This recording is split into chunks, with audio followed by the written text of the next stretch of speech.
Back in the 1990s was the first ever time I saw an electric lawnmower. And even then, we were talking at that time because the new big thing was GPS, which prior to that was only for military use, and then it was going into civilian use. So we were thinking eventually we're going to be able to get this electronic technology paired with the GPS technology and actually show up on a golf course because this was at a golf course superintendent show. They'd mowed the fairways, they'd mowed the greens, tees, and probably the rough. There are some commercial grade mowers out there, and this technology has actually been adopted to home lawn robots. And they were, when they first started about 10, 15 years ago, they were kind of like zombies bouncing around. You had to bury a wire and a whole bunch of other things that really don't want to fool with. Now they've got real-time kinematic technology, which is what's used by surveyors. That actually uses satellites for precision GPS cutting on a home lawn. And there are several different ones on the market. However, Anthobot has asked me to take a look at their Genie series robot and give me an honest assessment and give you a thorough review. And I like to really get into the app and all the features in the robot. I'm going to tell you everything that I've found out about this robot, show you how it works, and give you some ideas and maybe how you can use the Genie for your yard. So let's get started.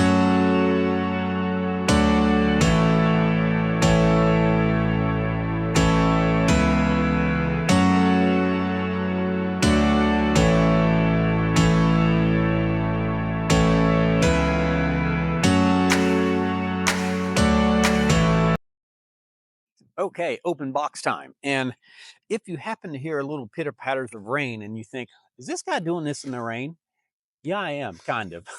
Doing it in between rainstorms. We have had so much rain here in the mid-Atlantic this spring, and I'm trying to sneak this in because I want to get this thing open, want to start reading the directions and getting an idea of exactly what all this thing is about. Oh, gosh, yes. So I'm going to go ahead for the box cam here. I'm going to cut this off so I won't knock that over. So that way you guys can see exactly what I'm seeing. Here's a quick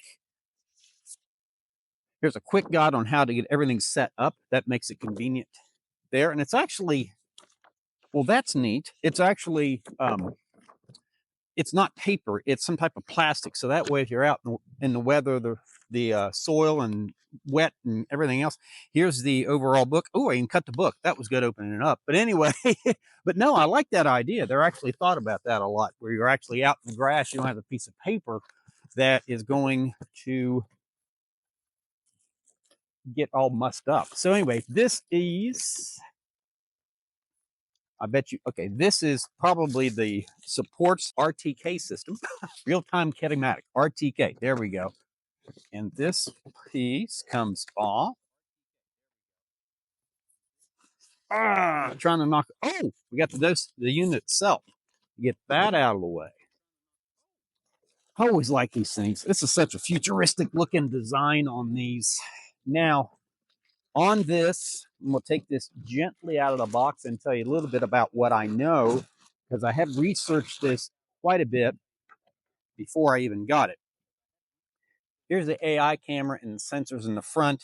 You have the display on the top, stop button in case for some ever reason it's mowing and you need to stop it.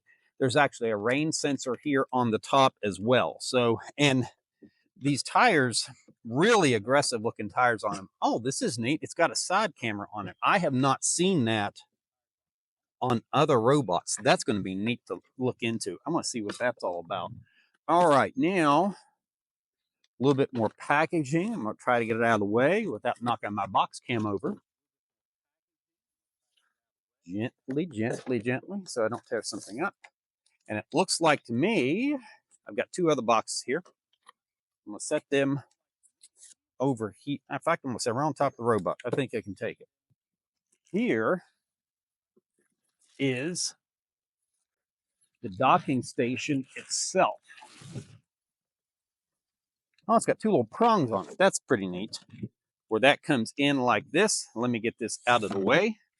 So, in total, we have the docking station. We have the unit itself. I bet you this. I try not to open these things too quickly because you never know what you're getting into and you end up tearing up something that, oh, these are wires that I assume go not only to the docking station to give it power so it will charge, but also to the RTK receiver. Yes, that is probably exactly what that is.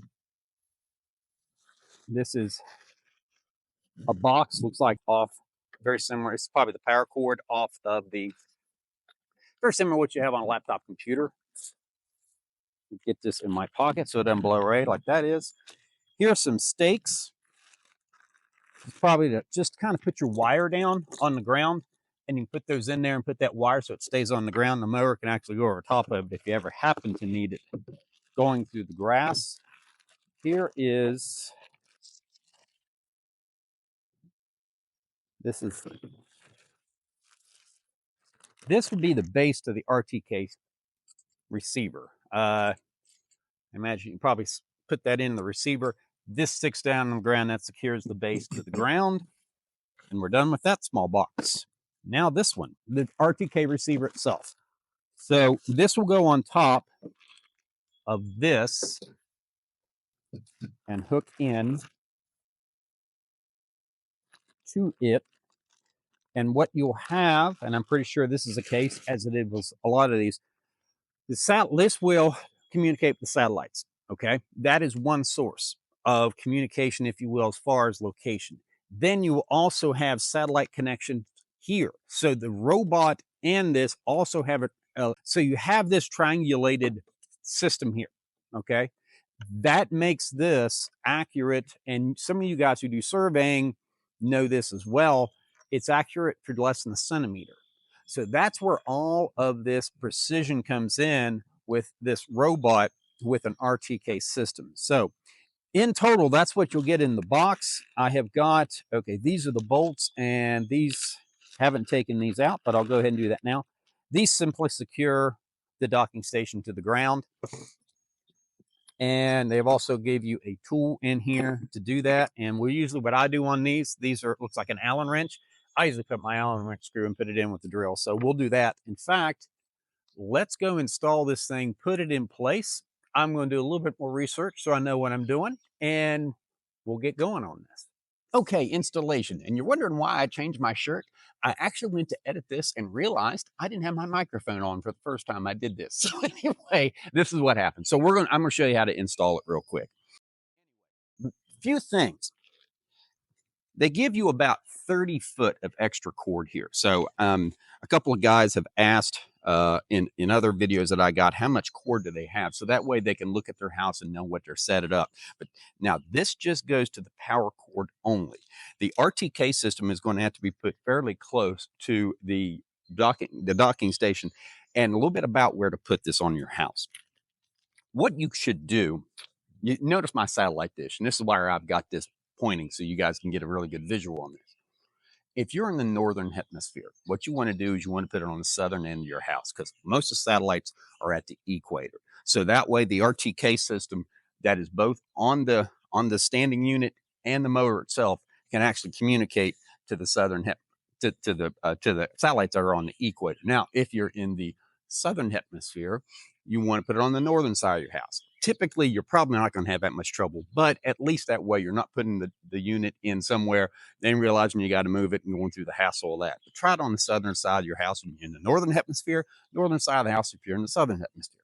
Anyway, a little bit of that. Now, as far as installation itself, on the docking station, there are two cords. One is to the RTK receiver, the other is to the power cord. You can't screw them up because one's got the waterproof connector. What you'll do is you'll put the female end into this male end, like actually, well, female to male, and then you'll screw that in. Some of you are familiar with waterproof, but that makes it waterproof. Just hand tight will be just fine. So anyway, put it down, and then you'll take the bolts and put them in the ground. Now this needs to be reasonably secure. They do give you that tool, and they actually have right here where you can run the wire up through here if you need to, if you're taking it somewhere else, and then you'll use those small pegs that I showed you before if you need to take the wire somewhere else. Now, as far as also installation, you do want to put it on a grass area. You can put it a little bit back on some landscape, or if you have a flat patio area where it's concrete, but it really needs to be very flush with the turf that you have. Here in the rocks, it's going to be problematic, particularly with all the other objects in line or in the area. You also need to allow at least 6 foot on either side of this so the sensors can see this and get in there without any obstruction, because if it don't, it won't be able to find it correctly. In addition, you don't want anything 6 foot in front of it, and you want it fairly flat, so that way it can dock without any trouble. So anyway, we're going to go ahead and put the docking station in, and I'm cheating. There again, they give you an Allen wrench for this, but I'm just using the drill. Try not to over tighten these if you use the drill. You just want to get it flush, because if you over tighten them, then you'll have to move it again. So anyway, just want to get it secure. That's got it in there pretty good. Now, here's the RTK support pole. I'm going to put this in, and it's got a little piece of metal here that clicks in. There we go. Now the RTK receiver, and you'll need to screw that on. It's pretty easy install. Move that out of the way. There again, it doesn't need to be all that tight. We'll go ahead and put this connector. Now the RTK connector has 3 prongs on it. The power has 2. So that also is how you distinguish the two, but it's almost impossible to mess this up to get it incorrect. You just got to get in there just right. Get this out of the way. Then screw that hand tight. That keeps it fine enough. Okay, now little Triton that goes on the bottom and have a sort of that little piece that I switched around, that sort of tightens it down on there. There again, this is going to go in the ground deep enough to where it's not going to be a problem or fly over or anything else. Put it in here to where it's reasonably secure. Screw this down as sort of a lock washer. There you go. And put it in place to where it's in reasonably close proximity to the docking station. I'm going to go ahead and go ahead and put these 2 in. Now, thing is, when you get one of these, you do probably want to look at your power cord and see where it is in proximity to your house. There again, you've got about 30 foot of power cord here that I could have put an extension in. I didn't need it. I went ahead. I've got a plug here. It's fairly close, and I got my own extension cord on it, but I'm just going to go ahead and go with this for now. Put that in. RTK base station is moved. Please find the solution in the app. That's pretty cool. They actually knew that I had moved the RTK system just slightly. So, I mean, and it was literally where it was. So you can see where these are all communicating already. I hope you heard that. That was actually pretty cool. A little bit of post-production editing here. Now I'm showing you this robot on tall fescue ryegrass blend to show you those really nice stripes that you get with the Anthobot. One thing about this lawnmower, it gives you just about the most accurate stripes that I've seen of any robot lawnmower, and I've looked at a number of them. Secondly, this is Bermuda grass. Those of you who like to mow Bermuda grass really tight, this is maintained at 1 inch. This is at its lowest setting. This robot's less than $1,000, which is a really good price point considering all the features. This is also going to give you Bermuda grass, guys. You don't have to go out and buy a real mower, R-E-E-L, not R-E-A-L, like I use on golf course greens, golf course tees. These things cost anywhere from $2,000 or more. I've seen them used for $3,200. Anthobot right now, this Genie 600 is around $1,000. They have given me some links. One link goes straight to their website, and if you buy it off their website, they give me a coupon code for $100 off the lawnmower. The other link I'm going to provide you is Amazon. Now, why am I providing you 2 links? Thing is, I have an Amazon storefront. Here's the front of it. I have herbicides, fertilizers, just about anything you need for your lawn. I want you to get, if you want something off my channel, something that I've shown you, I want to make sure you get it at the best price. So use my Amazon storefront for competitive shopping. I don't care where you buy it, just so you get what you want at the best possible price. And Anthobot's been really good about giving me that discount code. And I think it's probably the best place to get it would be go to their website, buy it off their website, use the discount code. And that's probably the lowest price you can buy it. This is a great Father's Day gift, by the way. We're coming up on Father's Day 2025, and I'm trying to get this out as soon as I can. So anyway, a little post-production.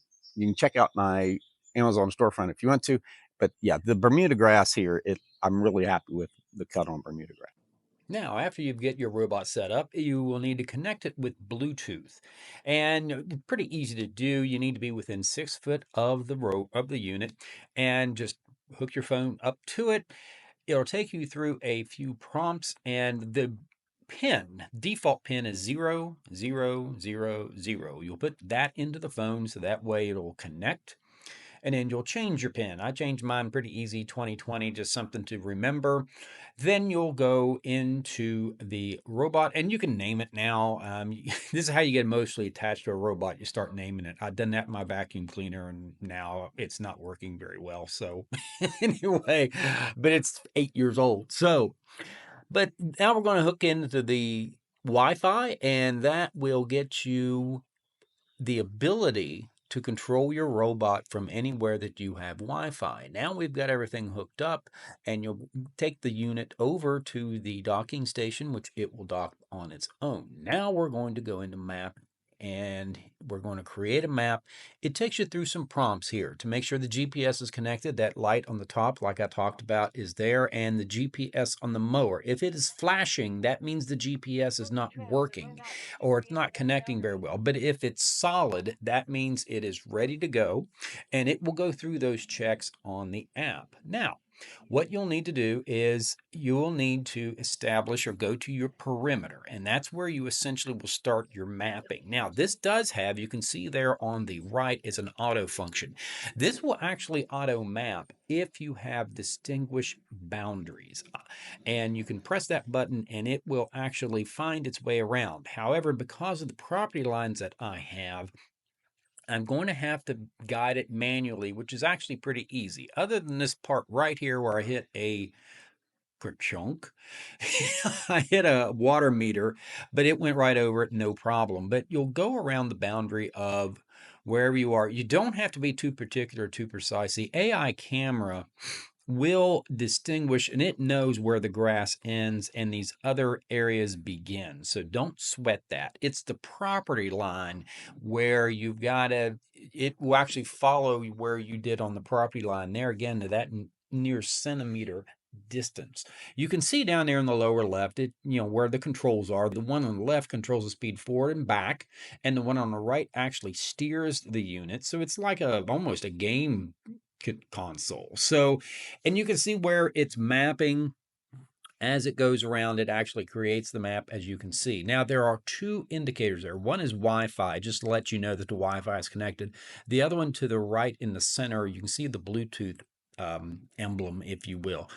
If you ever lose a Bluetooth connection, just touch that Bluetooth and it reconnects very easily. And if you happen to get away from it too far, when I was actually moving the camera to do this sequence, I had to get away, and that's how I reestablished connection with the unit.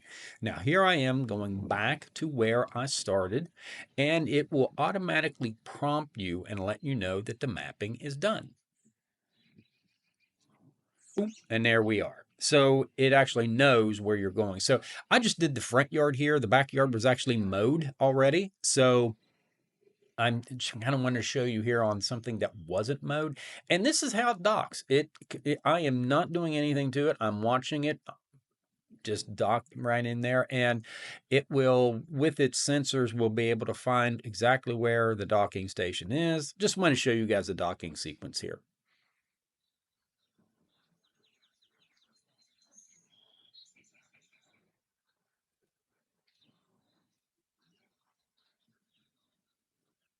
And there you go. Now we need to establish a no-go zone, which is that area there in the center of the yard with the landscape area. So essentially we're going to hit that right there to the right of done. You're going to hit that icon, and that is going to establish your no-go zone. And what you're going to do is you're going to steer the unit over to wherever that may be. It could be a landscape bed, it could be a rock bed, it could be a swing set you don't want to get it into, wherever you don't want the mower to go, and consider when it's putting its patterns together. So anyway, I'm going to tram it over to this landscape area. Going to get to about where the edge is, and right there I'm going to establish my edge. I'm going to hit the button there at the bottom, and off I go. Now it is mapping that no-go zone, and I will go around this area. One thing I'll mention right now, with these, about all robot lawnmowers, and actually this one navigated it very, very well. I have a pretty good edge on the edge of this landscape bed.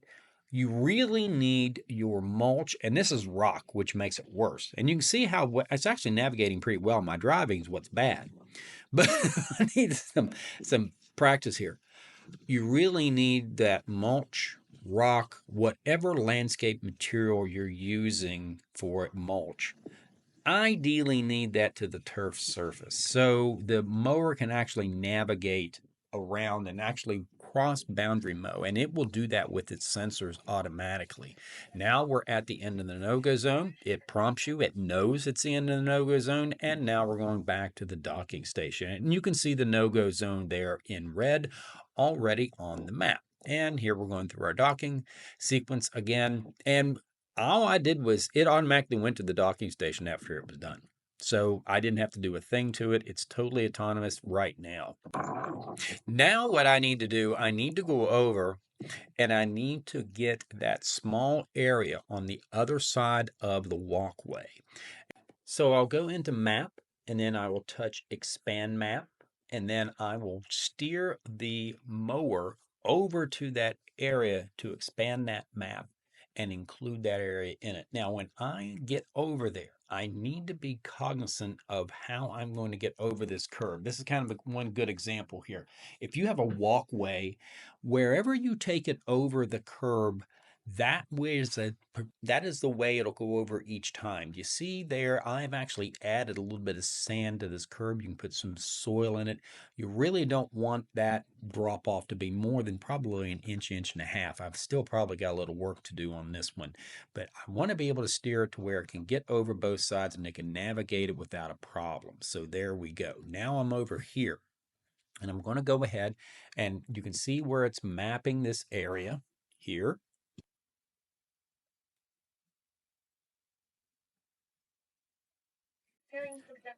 And I'm just going to take around close enough. Now, when you see the mower mow, and you'll see this later on as I show you as it's mowing, it will actually get up to this area, and that's where it will turn.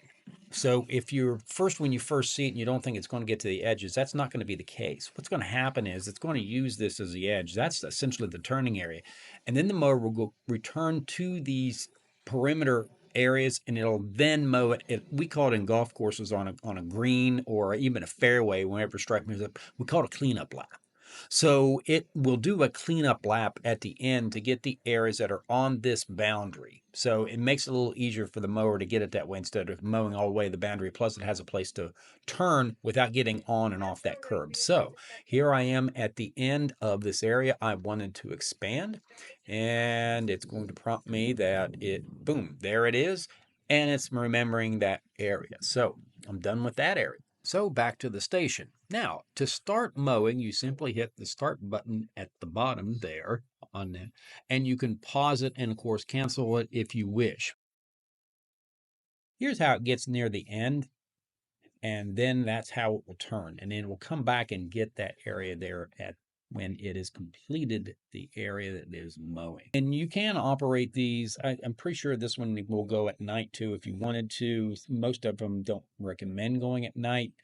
Object avoidance capabilities. Now I've got this, it's a brick, what it is, and watch what it does.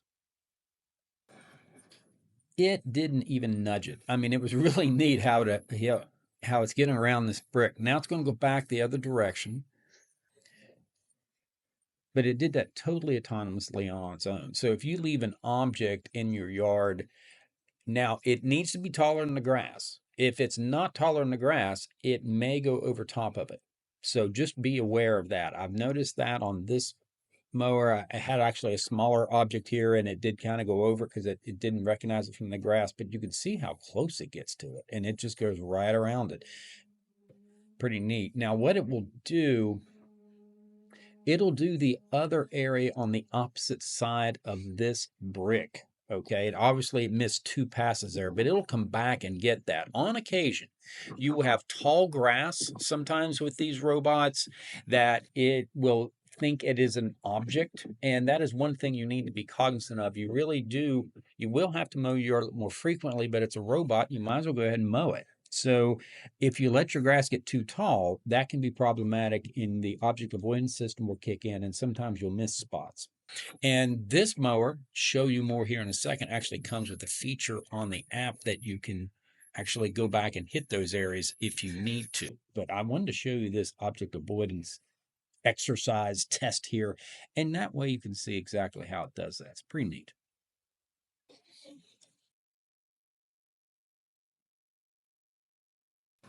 Now, while we watch it work, I'm going to take you through some of the features of the app itself. Now, here's actually the robot as it's mowing. You can actually see it anywhere you're at as long as you have Wi-Fi, where it's mowing, how much it has completed the task at any time. Now, you can have zones designated. This will be like a main zone or certain zones. You have spot to where if you can take the mower over to a certain spot, and then edge mowing too. And I'll show you that feature here in a second. Now, as far as schedule, pretty easy. It's on military time, so you don't have to worry about the AM, PM, and you simply can go in and you can put in the days you would like the mower to start, and that's when it starts mowing.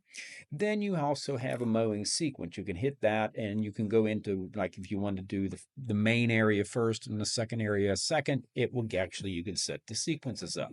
So there's the schedule, and you can turn it off and on just like an alarm clock on your phone. There, I've turned it off. Now I've turned it back on.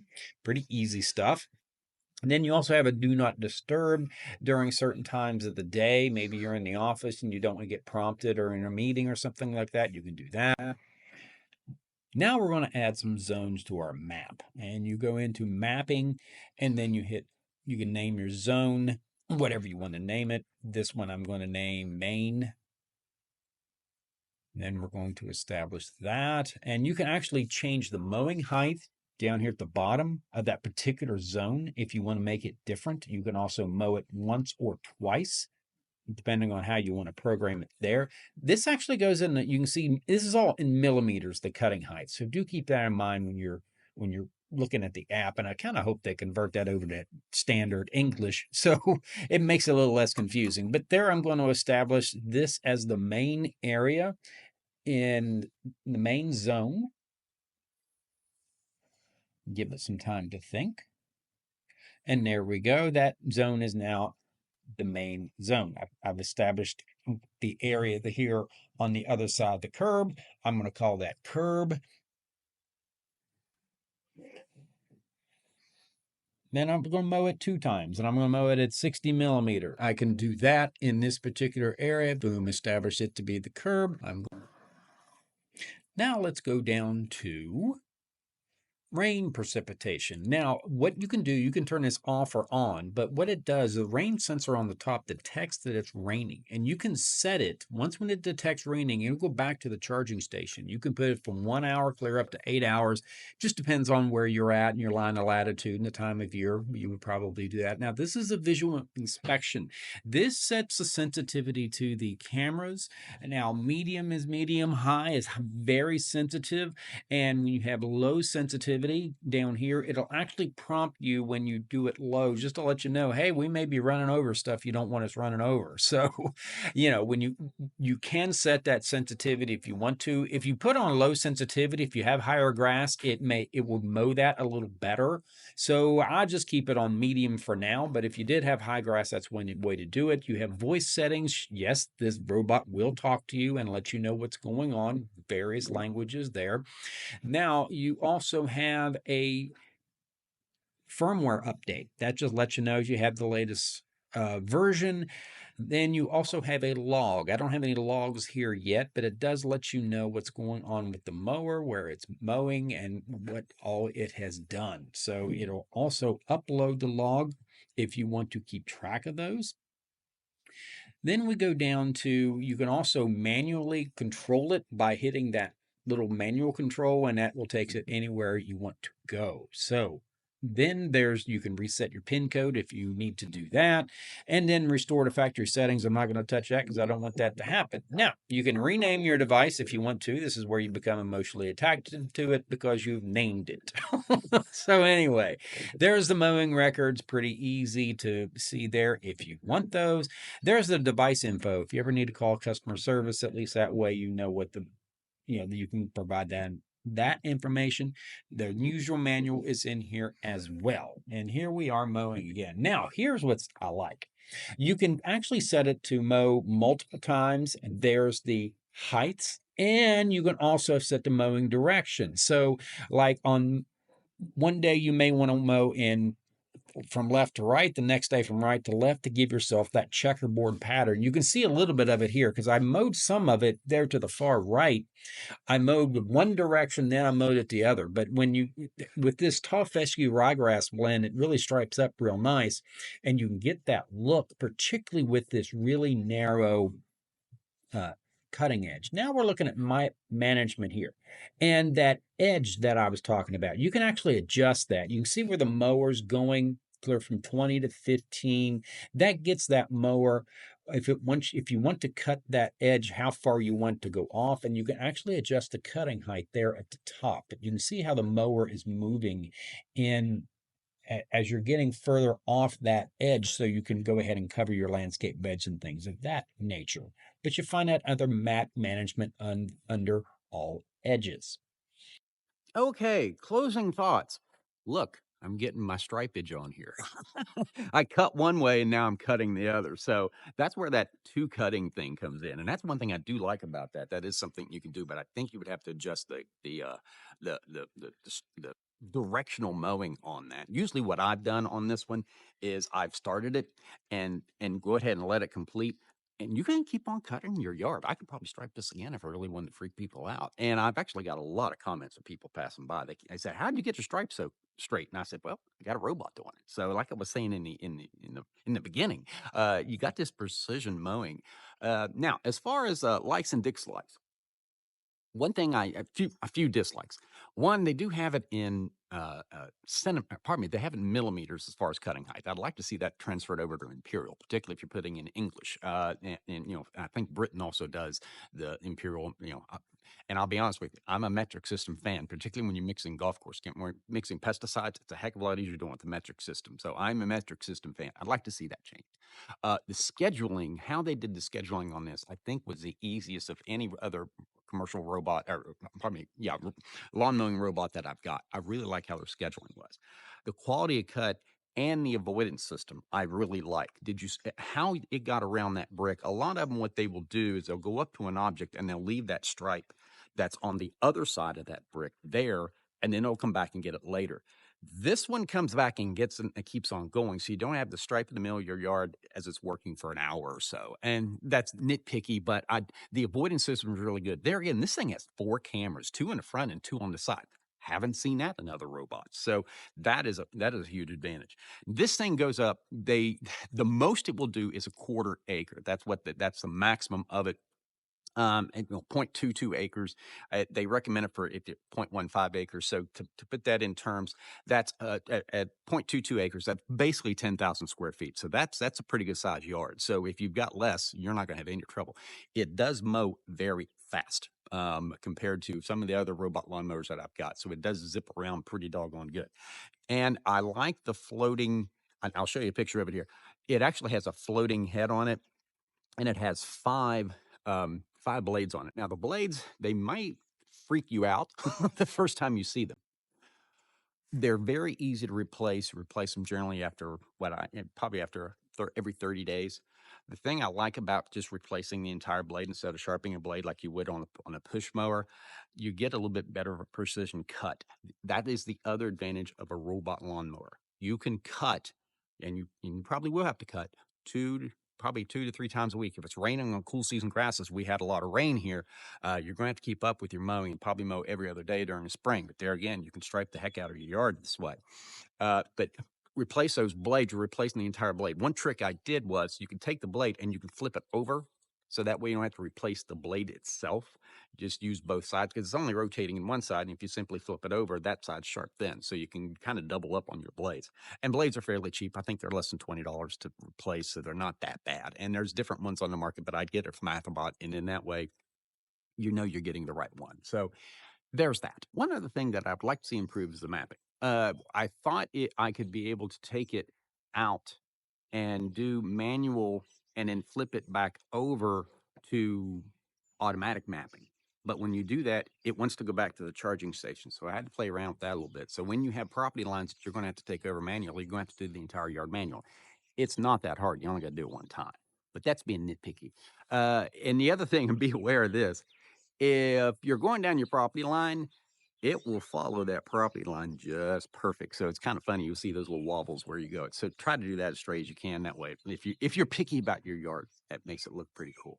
So I would like to see that maybe improved to where you could kind of take over and go back and forth between automatic and manual mapping. That's one thing I have seen in other robots, but there again, you only got to do it once, so it's not that big a deal. All in all, would I buy this one? Heck yeah. I will say it's a really good robot. You can't go wrong with this. This is a pretty reputable robot company, and they're very established. So, yeah, would I buy this one? Sure would. So, anyway, I'm agronomist Greg Phillips, and check out my other videos on my channel. I have got over, I think, gosh, I don't know how many videos I've got on home lawn care. I've been a golf course superintendent and agronomist, North Carolina State University graduate, and have over 35 years of experience and on my second year here on YouTube. So, anyway, appreciate you watching. And remember, it's not that complicated, even with a robot.